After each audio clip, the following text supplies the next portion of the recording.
예수님께서 탄생하시던 날 밤에 지극히 높은 곳에서는 하나님께 영광이고 땅에서는 하나님이 기뻐하시는 사람들 중에 평화라고 그랬습니다. 방금 부른 찬양처럼 이 땅에 하나님의 평화가 예수 그리스도로 말미암아 임하기를 간절히 원합니다. 어떤 분이 이렇게 물을 수 있겠죠. 예수님께서 오셨는데 이 세상에는 왜 평화보다 전쟁이 더 많은가? 그리고 어려움들이 왜 이렇게 많은가? 질문을 하실 분들도 계실 겁니다. 그런데 우리 주님께서 주시는 평화는 그것을 우리가 얻지 못해서 그렇지 얻기만 하면 세상을 이기는 평화일 것이라고 생각합니다. 내가 너희에게 평안을 끼친다 말씀하시면서 내가 주는 평안은 세상이 주는 것과 다르다고 말씀하십니다. 세상이 주는 평화는 상황과 조건에 따라서 달라지는 평화죠. 어떤 때는 평안이 있다가 어떤 때는 평안이 없어지고 그거는 세상이 주는 평안입니다. 그런데 주께서 주시는 평안은 상황의 변화나 조건의 달라짐에 상관없이 언제나 우리 마음의 평안을 준다고 믿습니다. 그걸 보여주신 분이 사도 바울이시죠. 바울 사도는 감옥 바깥에 있어도 자유롭고 감옥 안에 있어도 자유롭고 풍부에 처할 줄도 알고 빈궁에 처할 줄도 알고 상황과 조건이 상관없이 언제나 평안을 누리고 기뻐하셨습니다. 그래서 종종 드리는 말씀이지만 주 안에서 기뻐하라. 내가 다시 말하노니 기뻐하라고 권면하셨는데 이게 사도 바울 속에 있는 우리 주님의 평안이라고 생각합니다. 여러분, 세상에 여러 가지 일들을 생각해 보면 하루도 마음 편하게 살 수 없는 게 우리들의 삶이지만은 예수 그리스도로 인한 평화가 우리 마음속에 충만하기를 간절히 원합니다. 오직 예수 그리스도뿐이시죠. 요즘에는 우리들의 신앙이 조금 더 순도가 높은 신앙이 되었으면 그런 마음을 많이 가져봅니다. 여러분, 우리들의 신앙의 순도가 조금 더 높아졌으면 좋겠어요. 얼굴이 맑고 깨끗한 사람을 보면 얼굴에 잡티가 없다 이렇게 말하잖아요. 우리 신앙에도 이제 그런 것들이 없이 순수한 신앙으로 우리 하나님 앞에 나가기를 원합니다. 요즘에는 너무 불순물이 많이 끼어 있는 그런 왜곡된 신앙이 참 많이 있고 그런 것들이 판치고 있다고 생각을 하고 또 교회 강단에서도 하나님의 말씀이 순도 높은 말씀이 전해져야 되는데 그렇지 않은 인간의 이야기가 너무 많이 그 속에 가미되어서 사람 이야기가 하나님의 말씀으로 둔갑해서 전달되는 경우가 참 많다고 생각을 합니다. 저는 우리 영락교회 성도들이 소원을 가져야 되는데 주님, 저의 믿음이 하나님의 말씀에 근거한 오직 예수 그리스도를 바라보는 순도 높은 믿음이 되게 해주시길 원합니다. 그런 간절한 소망을 가지셔야 된다고 생각합니다. 그래서 정금 같은 믿음 그렇게 말하잖아요. 정금 같은 믿음이라는 표현이 있는 것은 불순물이 많은 믿음도 있다는 뜻 아니겠어요? 그래서 우리가 순도 100%의 정말 정금 같은 믿음, 그런 믿음을 가져야 되겠습니다. 정금 같은 믿음은 다르게 또 표현해 보면 오직 예수 그리스도로 100% 충만한 믿음을 말하는 것입니다. 거기 어떤 인간적인 것이 개재되면 안 되는 거죠. 그런데 오늘 읽은 성경 말씀에 보면 굉장한 위기 상황이 초래된 것을 볼 수 있습니다. 여러분, 예수님께서 이 땅에 오셔서 복음을 가르치시고 십자가를 지시고 부활하시고 승천하셨어요. 예수님의 복음입니다. 그런데 오늘 본문에 오면 이 예수 그리스도의 복음이 까딱 잘못하면 인간의 복음으로 변질될 위기를 만난 것을 볼 수 있어요. 그건 이런 상황이죠. 베드로와 요한이 제9시 기도 시간에 성전에 기도하러 올라가다가 안진뱅이 장애인을 만나지 않았습니까? 그래서 그 사람이 뭘 좀 얻을까 하고 구걸하는데 베드로는 그에게 나사렛 예수 그리스도의 이름으로 명하노니 일어나 걸으라, 이렇게 했죠. 베드로는 그에게 예수 그리스도를 이야기했어요. 예수 그리스도를 전했습니다. 예수 그리스도를 일으키는 그런 역사를 이제 거기서 보여준 거죠.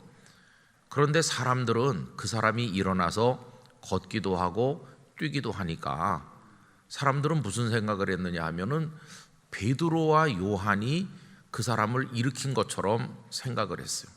베드로와 요한이 그 사람을 일으킨 것처럼 생각했어요. 여러분, 이게 왜 심각하냐 하면은 사람들이 예수 그리스도를 바라봐야 되는데 초점이 옮겨가는 겁니다. 초점이 예수님에게서 베드로와 요한에게로 옮겨가면 예수 그리스도를 믿는 신앙이 아니라 베드로를 숭배하는 신앙이 등장할 수 있는 그런 위기가 초래된 거예요. 그런데 여러분, 지나간 2000년 기독교 역사 속에서 무수하게 많은 그런 경우가 생겼습니다. 오직 예수 그리스도를 믿고 의지하고 바라봐야 되는데 그게 아니고 예수 그리스도 대신 어떤 다른 존재가 그 자리에 등장하는 겁니다. 이건 굉장한 유혹이죠.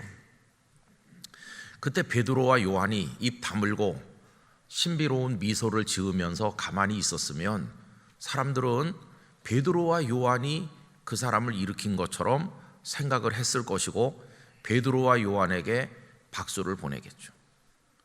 그러면 베드로가 예수님의 자리를 차지하는 겁니다. 이거는 잘못돼도 너무나 잘못된 것이죠. 그런데 인간의 욕망 속에는 그렇게 돼보고 싶은 생각이 있을 수도 있는 거 아니겠어요?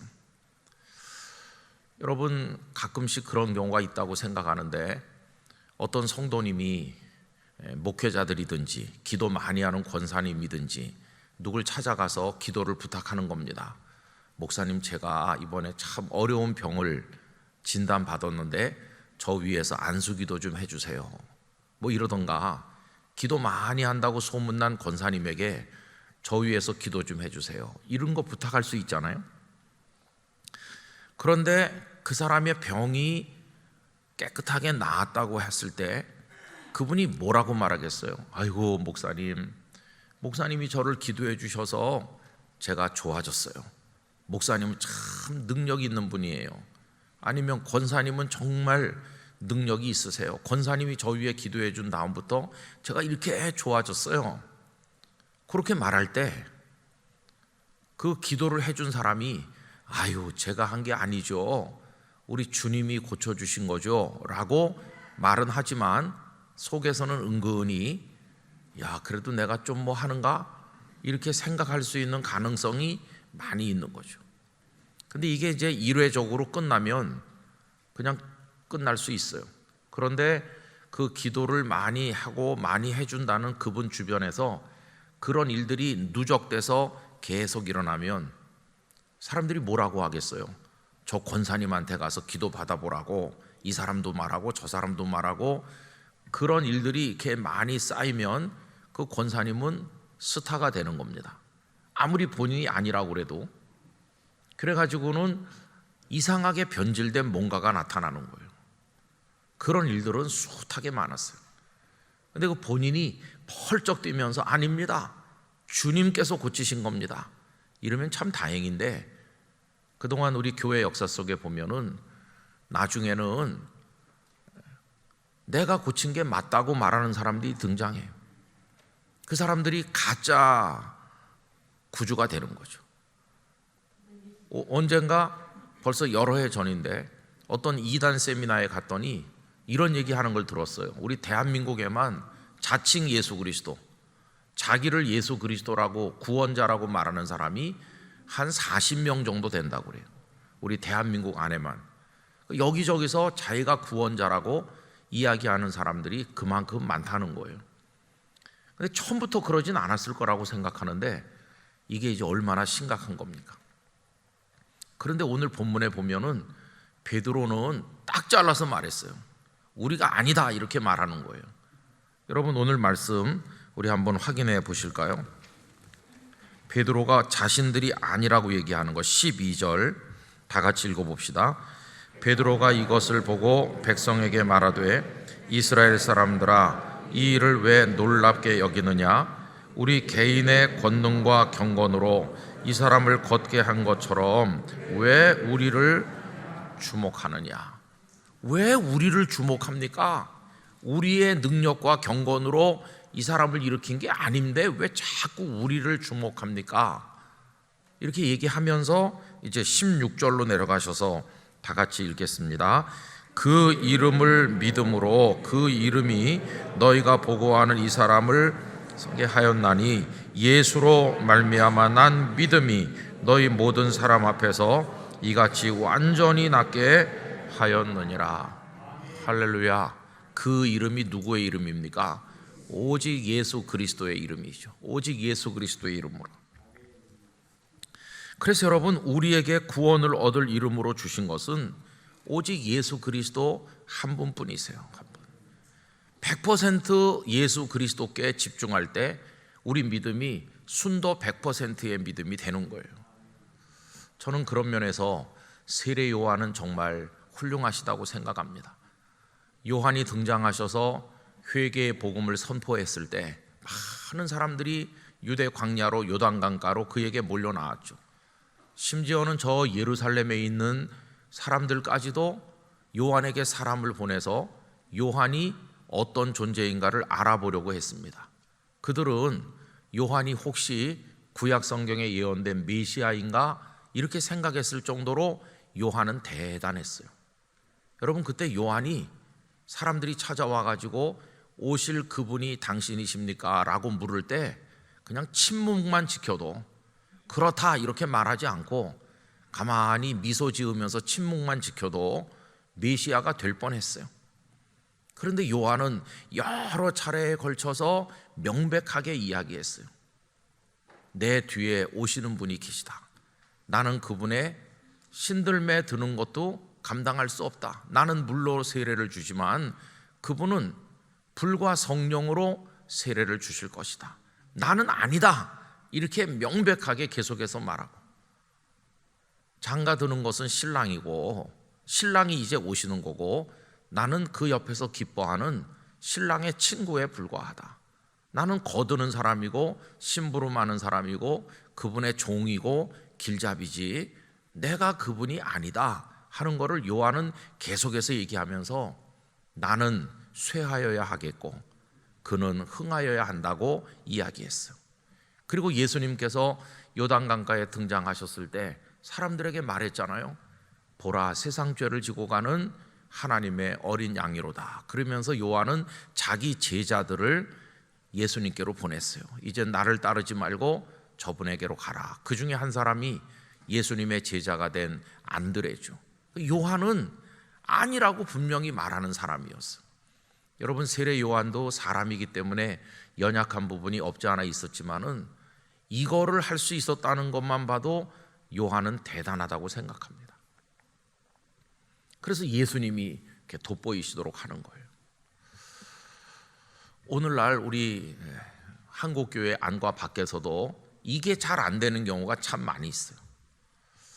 그래서 여러분, 어떤 목사님이 교회를 개척을 해서 그 교회가 수천 명, 수만 명 모였다 칩시다. 그렇다 하더라도 예수 그리스도뿐이죠. 그렇죠? 오직 예수 그리스도께만 영광을 돌려야 되고, 교회 머리는 오직 우리 주님뿐이시고 교회 주인은 주님이시고 사람은 그 누구도 그 자리에 근처에도 있으면 안 되는 거죠. 그런데 교회 공로가 많은 목사님, 헌신 많이 한 장로님, 그런 분들이 교회에서 예수님의 영광을 자기가 누리는 거예요. 교회가 자신의 전유물이 되고 어떤 소유물처럼 되는 것이에요. 여러분, 이건 너무너무 슬픈 이야기예요.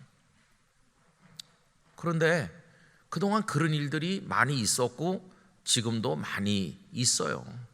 그 성도들은 또 그런 어떤 스타 성도, 스타 목회자, 어떤 그 유명한 능력이 있다는 장로님, 권사님, 집사님, 이런 사람들을 또 추종하는 사람들이 많아요.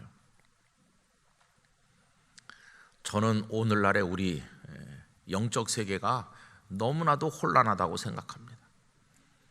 저는 앞으로 우리 영락교회 정말 박수받아 마땅한 훌륭한 주의 종들이 많이 나타나기를 원합니다. 앞으로 영락교회를 거쳐가는 목회자들 중에서도 대단한 목사님들이 많이 등장하고 한경직 목사님 같은 분들을 많이 배출하는 교회가 되길 바라고, 정말 충성하는 장로님 권사님들이 많이 나타나기를 소원하지만 그 누구도 그리스도의 영광을 침범하는 사람이 한 사람도 없어야 된다고 믿습니다. 모두가 다 오직 예수 그리스도뿐이죠. 저는 오늘 아침에도 몇몇 목사님과 어려운 교회를 돕는 일을 좀 의논하기 위해서 모였었고요. 조금 전에도 목사님 두 분께서 잠시 어떤 일로 다녀가셨어요. 그래서 그 목사님들하고 오늘 아침에도 얘기하고 조금 더 얘기했는데, 그 이야기의 그 내용 중에 상당 부분이 마치 자신이 예수님인 것처럼 행동하는 이들에 대한 염려였어요. 여러분, 이거 정말 슬픈 얘기입니다. 어떻게 하면 오직 예수 그리스도께 집중할 수 있을까?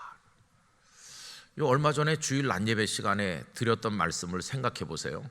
유대인들의 눈에 비친 예수님은 어떤 분이었을까요? 그냥 목수 요셉의 아들, 또 자기도 목수 일을 했던 어떤 사람. 그러다가 30세쯤 되셔서 말씀을 가르치기 시작하니까 그 다음에 선생님이라고 부르고, 또 계속 능력 있는 말씀을 전하니까 랍비라고 부르다가 기사와 이적을 행하시고 병든 자를 살리고 능력을 행하니까 선지자인가 이렇게 생각하면서 세례 요한이 살아났나, 엘리야가 왔나, 뭐 이런 식으로까지 생각하다가, 그런데 예수님은 위대한 선지자입니까? 아닙니다. 선지자 같은 일을 하셨죠. 말씀을 가르치는 선지자의 역할도 하셨고, 그렇지만 그분이 선지자는 아니시죠. 우리 예수님은 선지자 정도가 아니라 하나님의 아드님이시죠. 그분은 우리의 경배와 찬양을 받으실, 우리가 믿어야 될 대상이죠. 그래서 베드로는 고백하기를 주는 그리스도시요 살아계신 하나님의 아들이시니이다, 이렇게 믿음을 고백했죠. 여러분, 사람에게는 그냥 존경합니다, 사랑합니다 이렇게는 하지만 믿음을 고백하진 않아요. 사람에게는 찬양과 경배를 올리지는 않아요. 근데 우리 주님은 경배와 찬양을 받으실 우리 믿음의 대상이시잖아요. 그리고 그분은 승천하셔서 하나님 보좌 우편에 계신 제2위의 하나님이시죠. 삼위일체 하나님의 그 연합 속에서 우리 예수 그리스도는 하나님 그분 자신이세요. 자, 그래서 이제 예수 그리스도 우리 주님을 어떤 분으로 바라보는가 하는 게 너무나도 중요한 문제죠. 자, 그런데 이제 예수님께서 승천하시고 나니까 사람들의 예수님에 대한 생각이 둘로 확 갈라진 거예요. 하나는 어떻게 됐느냐 하면은 여전히 사람들을 현혹하고 마지막에는 십자가에서 매달려 죽은 죄수일 뿐이고, 그 제자들이 부활했다고 거짓말로 사람들을 속이고 있다고 생각하는, 그래서 예수님을 형편없는 존재로 무시하는 그런 다수의 사람들이 있었고, 그러나 또 예수님의 제자들과 그리스도인들은 예수님을 구원자로, 메시아로 그렇게 믿는 것이죠. 그래서 둘로 이렇게 나눠졌어요. 여러분, 이 땅의 그리스도인은 누굽니까? 그리스도인은 오직 예수 그리스도만이 우리를 구원하는 생명의 구세주임을 고백하는 사람, 그 사람이 바로 그리스도인인 것이죠. 그래서 우리 영락교회에는 그런 그리스도인들로 충만하게 채워져야 되는 것이, 오직 예수 그리스도만 주님으로 믿어야 되는 거죠. 누가 여러분들에게 칭찬하시면서 아주 훌륭한 신앙인이십니다 그러면 모든 영광을 주님께만 돌리시기를 바랍니다. 저 같은 목사가 이제 그런 실수를 하기가 참 쉬운 거예요. 저는 무슨 능력 있는 사람이 아닌데 어떤 성도를 하나님이 불쌍히 여기셔서 기도를 들으실 때가 있죠. 그저 제가 이렇게 저렇게 기도하거나 만나거나 하면은 우리 권사님이 많이 아프신데 하나님 도와주세요, 딱한 형편인데 길을 열어주세요, 이렇게 기도하면 나중에 그분이 와서 목사님 기도해 주셔가지고 해결이 됐어요. 뭐 나았어요. 그런 일이 가끔 있어요. 그건 제가 무슨 능력 있는 게 아니고요. 하나님께서 그냥 불쌍히 여기시는 거예요. 그러면 이제 그분이 저한테 와가지고 고맙다 그러면 제가 무슨 생각을 해야 될까요? 야, 그래도 내가 괜찮은 목사야. 이게 참 무서운 착각인 것이. 근데 여러분, 착각도 계속 하다 보면 그게 사실처럼 믿어지는 거예요. 계속 그렇게 착각을 하다 보면 나중에는 정말 그런가 이렇게 생각하는 거예요. 정신 차려야 되는 거죠. 여러분, 세례 요한이 나는 쇠하여야 되겠고 그분은 흥하셔야 된다. 우리가 하나님 건강 주시고 하나님께서 직분 주시고 여건을 주셔서 힘내서 주님의 복음을 전도하고 교회에 충성하여 섬겼다 할지라도 때가 되면 무대 아래로 다 내려가야 돼요. 우리는 스포트라이트를 받는 주인공이 아닌, 오직 예수 그리스도 그분의 이름으로, 그분을 믿는 믿음으로 역사가 일어나는 거지 우리 사람은 아닙니다. 사람. 그래서 옛날에 우리 중고등학교 다닐 때 게임했던 거를 계속 해야 되는 거예요. 둘러 앉아가지고 이렇게 하면서 할 때 그 중에 뭐가 있냐면은 그럼 누구 그러면은 난 아님 그렇게 하거든요. 난 아니라고, 난 아님 그러면 그럼 누구 그러면 딴 사람을 불러야 되는데 금방 안 나오면 이제 걸리는 거예요. 그죠? 그럼 누구 그러면 우린 뭐라고 말해야 될까요? 예수님 이렇게 해야 되는 거지. 우리에게는 그거밖에 답이 없어요. 난 아님이라고 말해야 돼. 난 아님. 그럼 누구? 예수 그리스도시죠. 여러분, 우리가 지금 삶의 복을 누리고 살아가고 있는데 그것도 다 주님께서 주신 은혜고 복인 것이에요. 근데 그걸 우리 자기 자신이 뭐 뛰어나거나 뭔가 됐기 때문에 하는 것처럼 그렇게 포장하는 거죠. 이게 얼마나 자기 중심적인 잘못된 것인가를 뼈저리게 느껴야 되는 거예요. 전에도 제가 농담처럼 말씀드렸잖아요. 다 하나님의 은혜것만 자기로부터 시작된 것처럼 착각해요. 그래서 아이고, 권사님 딸은 그렇게 어쩌면 인물도 좋고 몸매도 늘씬하고 이번에 좋은 신랑감 만나서 시집간다면서요, 부러워요. 그러면은 그 권사님이 주님의 은혜죠 이렇게 말해야 되는데 엄마 닮아서 그렇죠 뭐 이렇게 그런 게 참 문제예요. 다 그렇게 말하잖아요. 그렇죠? 뭐 그런 예는 너무나 많죠. 이번에 집사님 아들이 대학에 수석으로 입학했다면서요. 참 부럽습니다. 자녀 교육을 어떻게 잘 시키세요? 그러면은 뭐 우리 집안이 있는 게 머리밖에 더 있나 이렇게 그러면서 은근히 과시하고. 아휴, 그게 우리 병이에요, 병. 두려운 생각이 들기도 해요. 두려운 생각. 여러분, 예수 그리스도의 자리에 앉아 있는 사람이 너무나도 많습니다. 오늘 북한 동포 사랑기도회인데 저 위쪽에는요 김정은이 지금 앉아 있잖아요. 김정은, 김일성이 앉아 있다가 이제 아버지를 거쳐서 그 손자에게로 내려가 가지고 자기가 그 종교에 지금 수장이 돼 있는 거예요. 사람들은 열광적으로 노래를 부르면서 막 이렇게 하는데 아유, 대단해요. 그 북한 주민들이 그 김씨 일가를 향해서 부르는 찬가를 보면은요, 우리가 주일날 찬송가 이렇게 흐리부리하게 부르면 안 됩니다. 그 사람들은 있는 힘을 다해서 부르는데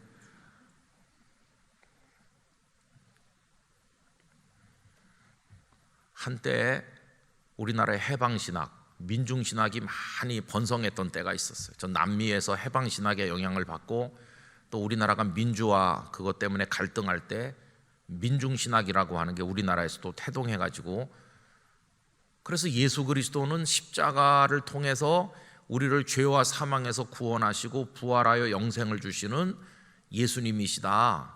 그 예수 그리스도 얘기를 많이 안 하고, 예수님은 우리를 가난으로부터 억압으로부터 해방시키시고 풀어주시는 그 자본가들의 착취로부터 우리를 벗어나게 해주시는, 독재자들의 그 권력의 억압에서 해방시켜 주시는 해방자 예수님이시다.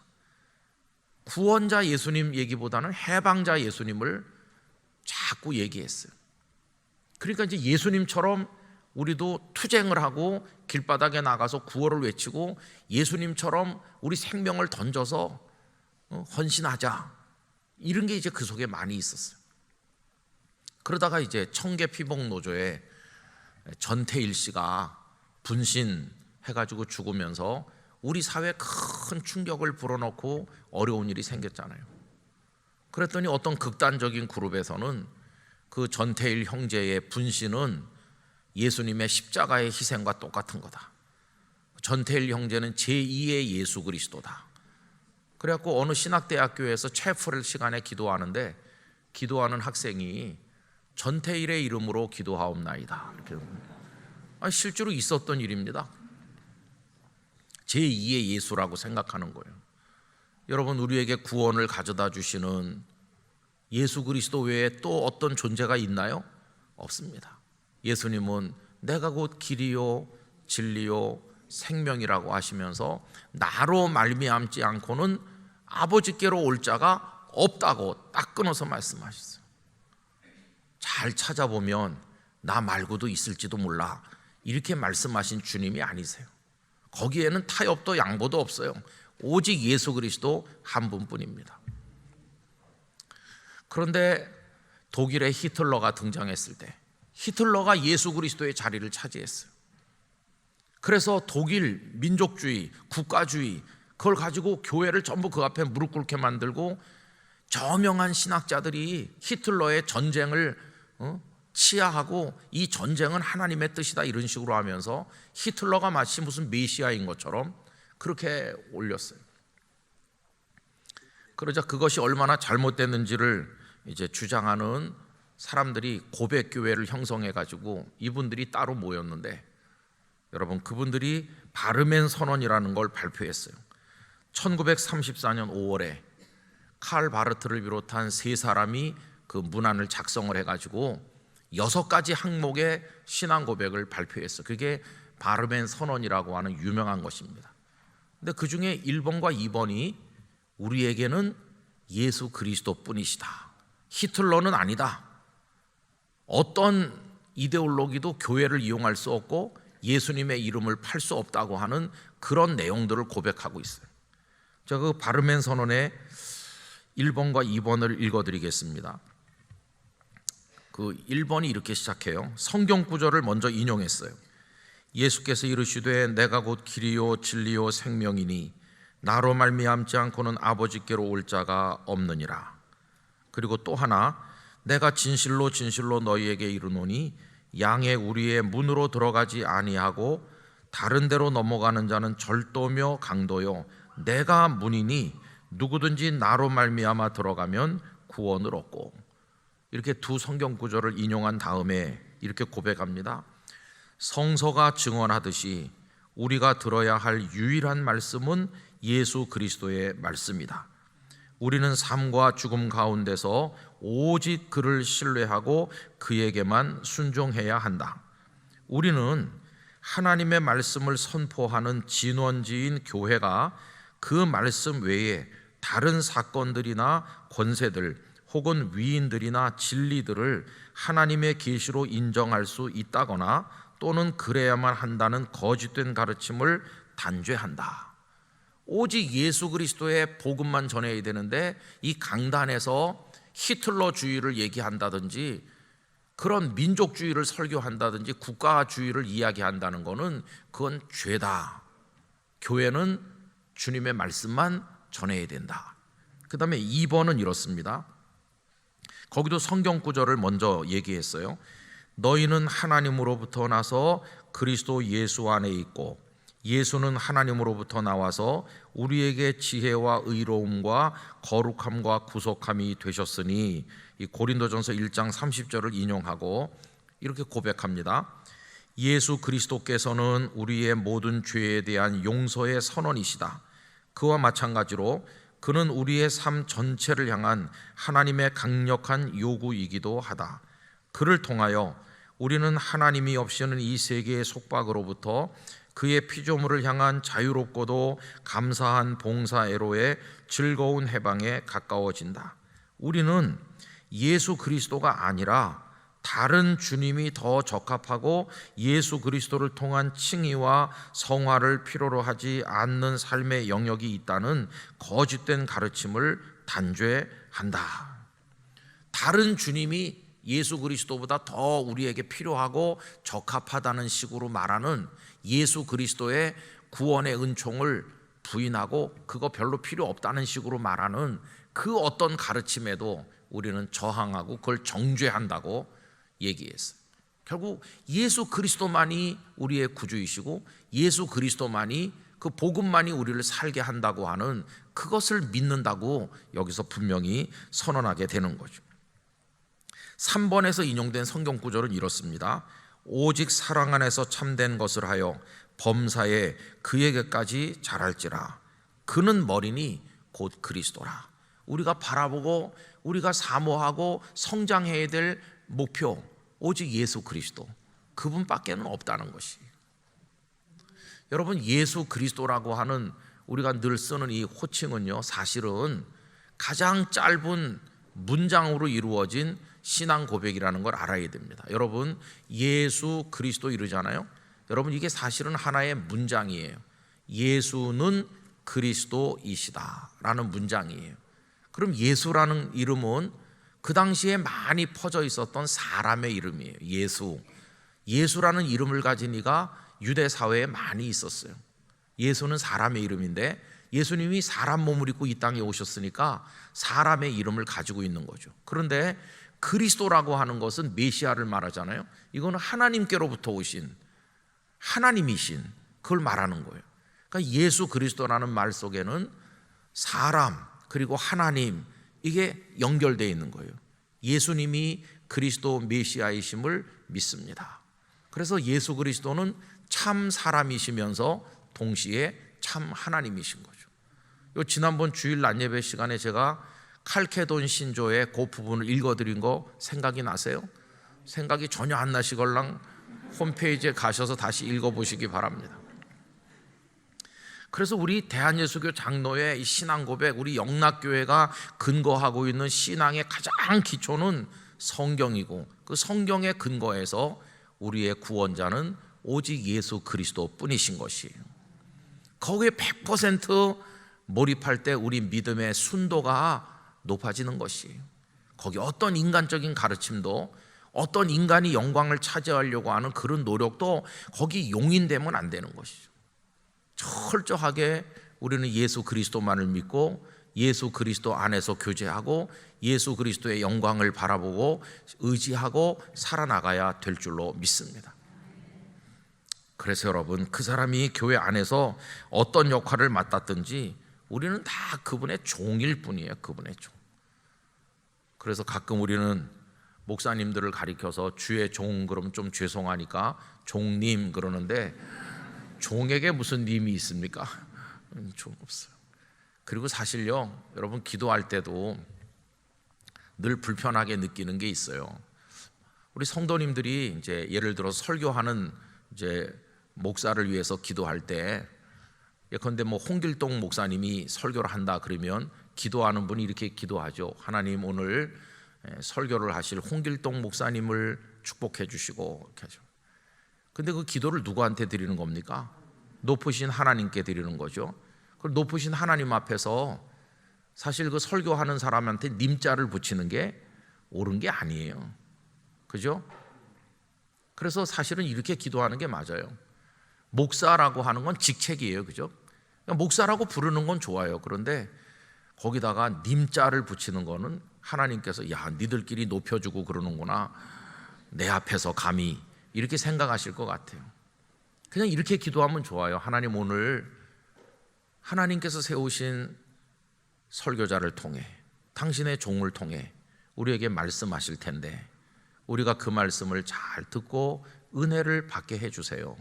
이렇게 해야지 기도 속에서 사람을 막 이렇게 축켜 세우는 기도는 그건 하나님 앞에 드리는 기도는 아니에요. 그죠? 그래서 좀 그런 것도 우리가 생각을 해봐야 되겠다, 그런 생각이 들어요.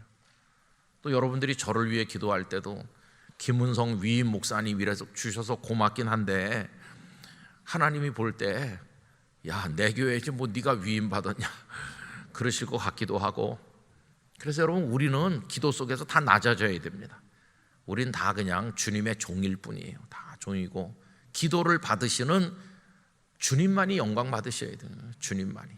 우린 다 심부름하는 사람에 불과해요. 그렇죠. 그래서 어떤 분은 누가 찬양을 이렇게 부르고 나면 박수를 치는데, 어떤 분은 또 그것도 그렇게 하면 안 된다는 분도 있어요. 사실. 왜냐하면은 당연히 찬양을 하는 거고, 박수는 예배 끝난 다음에 참 수고 많으셨고 은혜 받았어요, 이렇게. 박수는 사실 하나님만 받으셔야죠. 그죠? 자, 그런데 이제 우리가 뭐 그렇게 하진 않지만은 여러분, 이 정신은 우리가 알고 있어야 돼요. 전 오늘 여기 초대교회가 까딱 잘못했으면 베드로 종교가 될 수도 있었는데, 베드로와 요한이 우린 아닙니다. 왜 우리의 능력과 우리 경건으로 이 사람이 일으킨 것처럼 생각하십니까? 그러면서 오직 예수 그리스도의 이름으로. 참 그게 베드로와 요한의 훌륭한 부분이에요. 오늘 저녁에 이 하나를 우리 마음속에 넣어가지고 돌아가기를 원합니다. 여러분, 나중에 우리의 호흡이 멎는 그 순간 우리를 영원한 생명의 나라로 인도해 가실 분이 주님뿐이세요. 주님. 아무리 날 사랑해주는 남편, 아내, 나에게 효도하는 자녀, 누구 있지만은 아무도 그거 해줄 수 없어요. 오직 예수 그리스도만이 우리를 영원한 생명으로 이끄시는 유일한 분이세요. 주님만을 사랑하고 주님만을 높이고 주님으로 충만하고, 그래서 오직 주님으로 세워지는 영락교회, 우리 영락교회 성도들 되시기를 간절히 축원합니다. 기도하겠습니다. 거룩하신 아버지 하나님, 오직 예수 그리스도 우리 주님뿐이심을 믿습니다. 주님의 이름으로, 주님을 믿는 믿음으로 안진뱅이 장애인이 일어났습니다. 그리고 주님만이 영광 받으셔야 됩니다. 그런데 오늘 이 땅에는 사람이 영광 받고, 사람이 교회 주인이 되고, 사람이 주님 자리에 앉아 있는 경우가 많이 있습니다. 주여, 저희의 교만과 어리석음과 왜곡된 모든 것을 용서하여 주시옵소서. 세상이 어떻게 타락한다 할지라도 영락교회는 주님 오시는 그날까지 오직 예수 그리스도 위에 세워지고 예수 그리스도의 이름으로 승리하고 우리 주님만 찬송하게 하여 주시옵소서. 예수님의 이름으로 기도드리옵나이다. 아멘.